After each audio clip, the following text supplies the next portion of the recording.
I've been using fluorescence-guided surgery technology for about 10 years now. First, in open surgery, especially in liver transplants, and more recently in the field of laparoscopic liver surgery. The main objective of fluorescence-guided surgery is to detect nodules on the surface of the liver that we would not have palpated or detected by intraoperative ultrasound. The principle is really to see things you don't see with your eyes. I use fluorescence-guided surgery in open surgery almost all the time because I've been used to doing it for a long time, and I'm also trying to learn and innovate in this area. So I use FGS to try to understand how to use it better. Personally, I use it all the time. I have been using a surgical light with filtered light for about a year now, with a real benefit in open liver surgery, of course, since this is where it is most beneficial, and now almost routinely, as I am lucky to have this equipment available in the operating room at Paul-Brousse.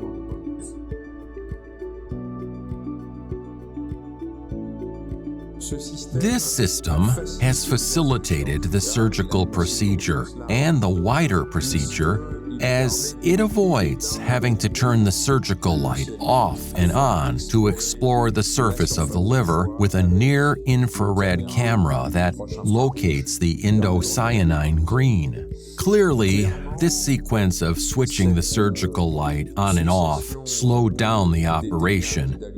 And now we have something very fluid, and really, we don't even notice these issues that we used to think about a lot that kept the operating room nurse very busy.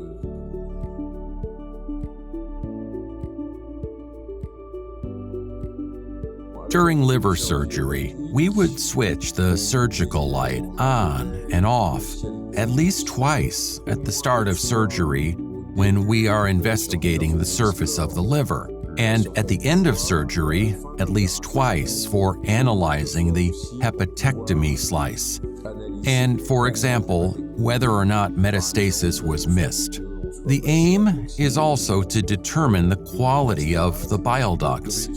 As the bile ducts are now visible, I would say that we were turning the surgical light on and off again about 4 to 5 times in standard surgery for hepatic metastases of colon cancer, for example.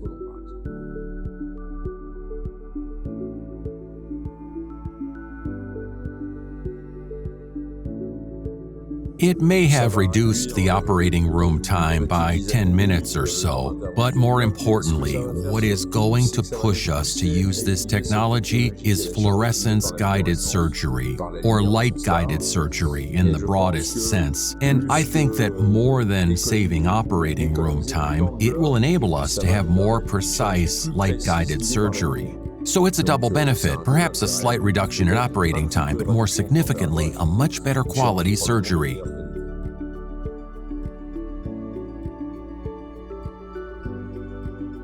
Surgery can, indeed, be made safe, especially when we merge images using fluorescence, since we can imagine, as is being done, finally, in laparoscopic surgery, being able to follow the demarcation line on the screen, which is that of an injection of indocyanine green in the liver film.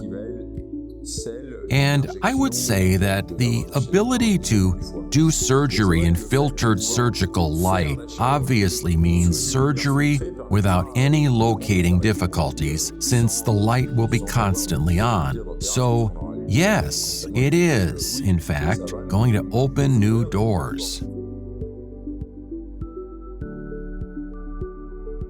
The advantage for the nurse is undoubtedly not having to stand in front of the surgical lights switch.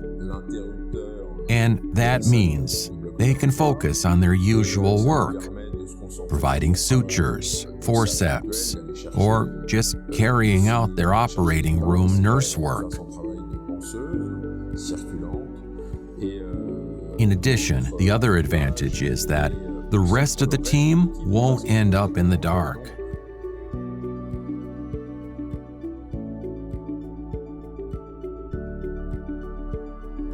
I discussed the importance of having filtered surgical light with other surgeons, as there are plenty of surgeons who don't have the same amount of patience as me, and who were just not using the indocyanine green fluorescent camera due to the need to turn the lights on and off.